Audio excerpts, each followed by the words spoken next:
Hello नमस्कार दोस्तों, मैं आप सभी का स्वागत करता हूं अपने YouTube channel study world for exams में। आज हम इस वीडियो में डिस्कस करने वाले हैं भारतीय संविधान और राज्य व्यवस्था से संबंधित कुछ महत्वपूर्ण क्वेश्चंस। अगर आप लोगों को वीडियो यह पसंद आता है तो लाइक कर दीजिएगा, अपने दोस्तों के साथ शेयर भी कर दीजिएगा और मेरा चैनल भी सब्सक्राइब कर लीजिएगा। सब्सक्राइब करने के साथ ही बेल आइकन ज़रूर प्रेस कर दीजिएगा, घंटे का बटन ज़रूर प्रेस कर दीजिएगा, जिससे मेरे नेक्स्ट वीडियो का अपडेट आप लोगों तक ज़रूर पहुँचे। सर्वप्रथम किस अधिनियम के द्वारा भारत में उत्तरदायी शासन की स्थापना की गई?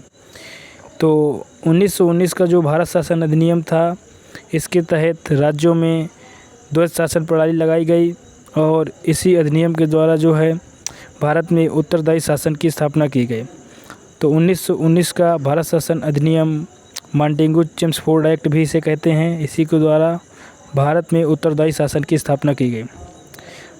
संविधान सभा के अस्थायी अध्यक्ष कौन थे?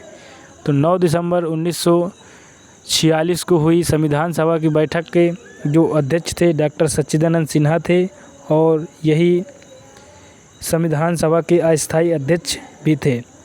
स्थायी अध्यक्ष की बात की जाए तो डॉक्टर राजेंद्र प्रसाद जो है भारत के प्रथम राष्ट्रपति भी रहे हैं, यह स्थायी अध्यक्ष थे। अखिल भारतीय कांग्रेस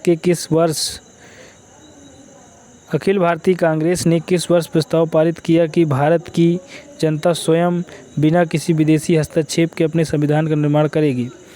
तो अखिल भारतीय कांग्रेस, इंडियन नेशनल कांग्रेस द्वारा वर्ष 1936 ईस्वी में यह प्रस्ताव पारित किया गया कि भारत की जनता स्वयं किसी भी विदेशी हस्तक्षेप के स्वयं ही अपने संविधान का निर्माण करेगी। अगले सवाल की ओर आ जाते हैं।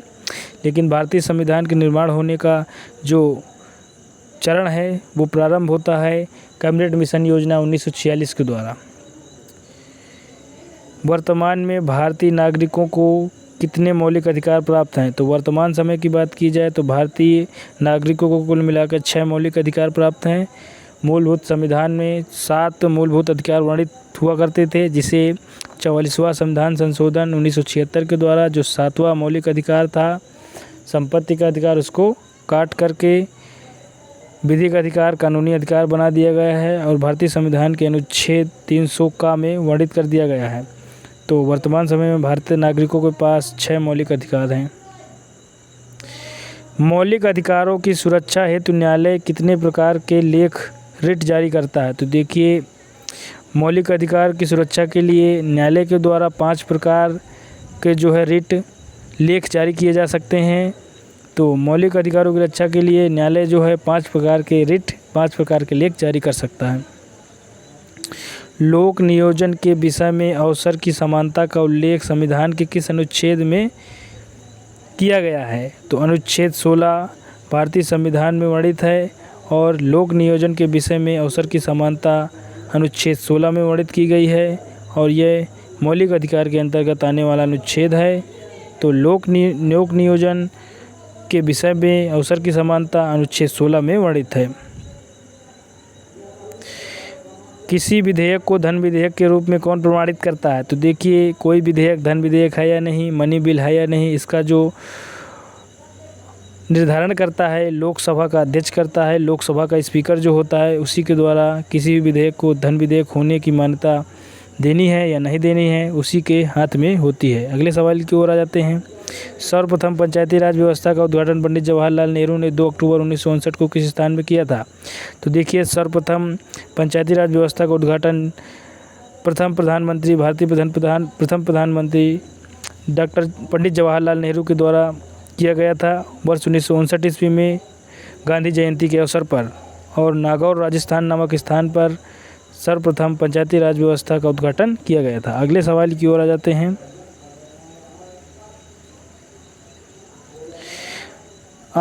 योजना आयोग के उपाध्यक्ष को भारत सरकार की सरकारी वरीयता क्रम में किसके समकक्ष दर्जा प्राप्त है? तो योजना आयोग, प्लानिंग कमीशन का जो उपाध्यक्ष होता है उसको सरकार के सरकारी वरीयता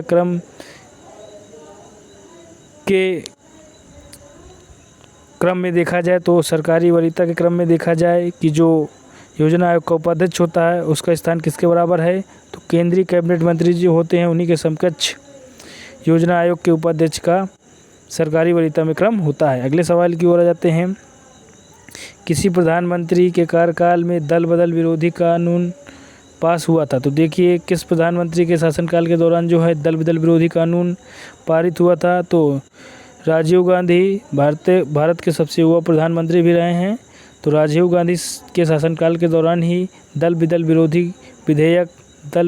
विरोधी कानून पारित किया गया और 52वां संविधान संशोधन किया गया। अगले सवाल की ओर आ जाते हैं और इसके लिए एक अनुसूची भी जोड़ी गई संविधान में, 10वीं अनुसूची।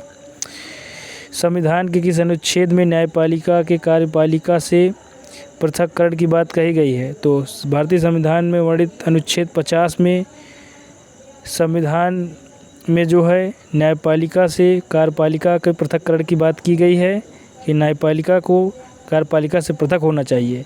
यह बात जो है अनुच्छेद 50 के अंतर्गत की गई है।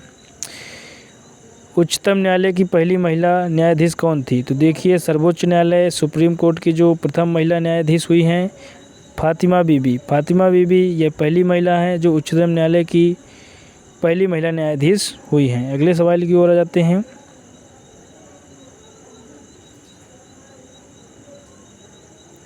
संविधान में वर्तमान कितने अनुच्छेद तथा अनुसूचियाँ? तो देखिए वर्तमान समय की बात की जाए तो संविधान में अनुच्छेद 444 हैं और अनुसूचियों की बात की जाए तो 12 अनुसूचियाँ हैं। लेकिन मूल रूप से जो संविधान में वर्णित अनुच्छेद हैं वह 395 ही हैं, लेकिन सब अनुच्छेद उन्हीं के अंतर्गत जो अनुच्छेदों के अंतर्गत जो अनुच्छेद बनाए गए हैं उनको भी काउंट कर लिया जाए तो 444 अनुच्छेद हो जाते हैं। और अनुसूचियों की बात की जाए तो 12 अनुसूचियाँ हैं और भाग की बात की जाए तो भारतीय संविधान में 22 भाग हैं। संविधान की प्रस्तावना में संशोधन करके क्या शब्द जोड़े गए? तो देखिए 42वां संविधान संशोधन 1976 के द्वारा भारतीय संविधान की प्रस्तावना में संशोधन किए गए और संविधान संशोधन में जो है धर्मनिरपेक्ष, समाजवादी, अखंडता शब्द भारतीय संविधान की प्रस्तावना में जोड़े गए। पंथ निरपेक्ष, समाजवादी, अखंडता ये 3 शब्द भारतीय संविधान की प्रस्तावना में जोड़े गए। राज्य की कार्यपालिका शक्ति किसमें निहित होती है? तो राज्य की कार्यपालिका शक्ति जो है राज्यपाल में निहित होती है। केंद्र की स्थिति आ जाए तो केंद्र की कार्यपालिका शक्ति राष्ट्रपति में निहित होती है। कैबिनेट मिशन योजना के अनुसार संविधान सभा में कुल कितने सदस्य होने थे? तो देखिए कैबिनेट मिशन योजना के अनुसार भारतीय संविधान सभा में कुल मिलाकर 389 सदस्य थे।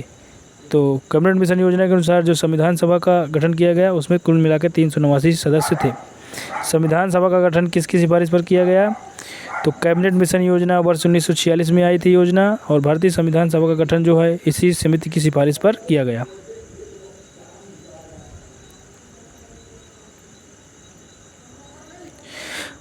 भारतीय स्वाधीनता अधिनियम को किस दिन ब्रिटिश सम्राट की स्वीकृति मिली? तो देखिए ब्रिटिश सम्राट की स्वीकृति भारतीय स्वाधीनता अधिनियम जो है इसकी जो स्वीकृति दी गई ब्रिटिश सम्राट द्वारा 18 जुलाई 1947 को ब्रिटिश सम्राट द्वारा भारतीय स्वाधीनता अधिनियम को स्वीकृति प्रदान कर दी गई। अगले सवाल की ओर आ जाते हैं। जब भारत स्वतंत्र हुआ उस समय ब्रिटेन में किस दल की सरकार थी, किस पार्टी की सरकार थी? तो भारतीय स्वतंत्रता के समय इंग्लैंड में जो है लेबर पार्टी की सरकार थी और जो प्रधानमंत्री हुआ करते थे क्लेमेंट एटली। तो क्लेमेंट एटली की पार्टी लेबर पार्टी थी जिसकी सरकार भारतीय स्वतंत्रता के समय ब्रिटेन में थी।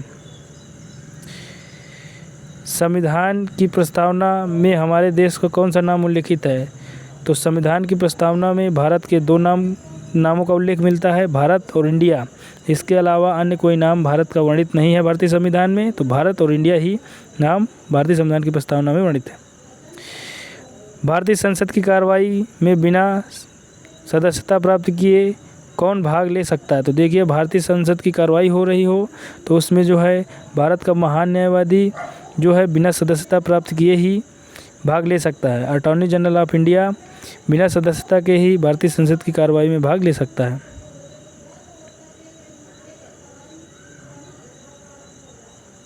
संविधान संशोधन के अंतर्गत किस संविधान संशोधन के अंतर्गत होगा? अगले थोड़ा सा देख लेते हैं।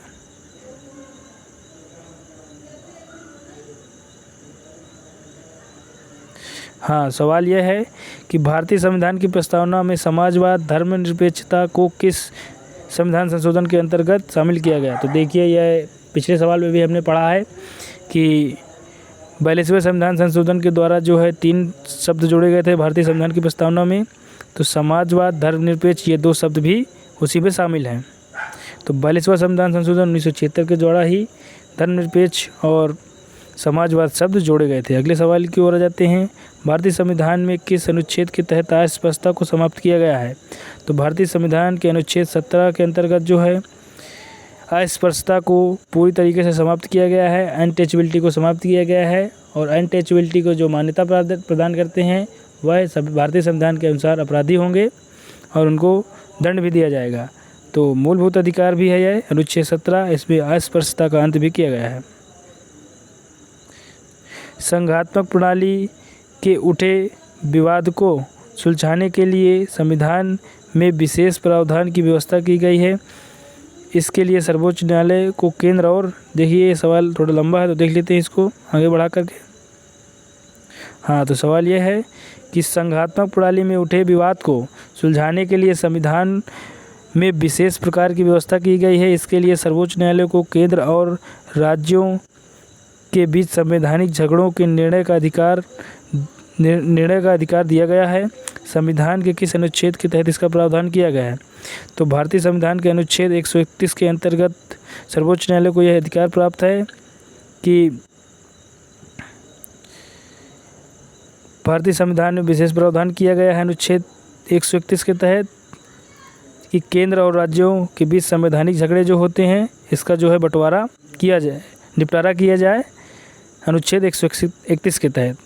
तो केंद्र और राज्य के बीच जब भी मतभेद होते हैं या संवैधानिक झगड़े होते हैं तो इसका जो है निर्णय सर्वोच्च न्यायालय करेगा और सर्वोच्च न्यायालय ही इसका निर्णय करेगा अनुच्छेद 131 के अंतर्गत। आज का वीडियो यहीं समाप्त होता है। अगर आप लोगों को वीडियो पसंद आया तो लाइक कर दीजिएगा, कमेंट बॉक्स में कमेंट भी कर सकते हैं आपके जो सवाल हो, प्रश्न हो, क्वेरी हो, और अपने दोस्तों के साथ वीडियो को शेयर कर दीजिएगा और मेरा चैनल भी सब्सक्राइब कर लीजिएगा। सब्सक्राइब करने के साथ बेल आइकन जरूर प्रेस कीजिए ताकि मेरे नेक्स्ट वीडियो का अपडेट आप लोगों तक जरूर पहुंचे। तब तक के लिए स्वस्थ रहिए, व्यस्त रहिए, मस्त रहिए। नमस्कार दोस्तों।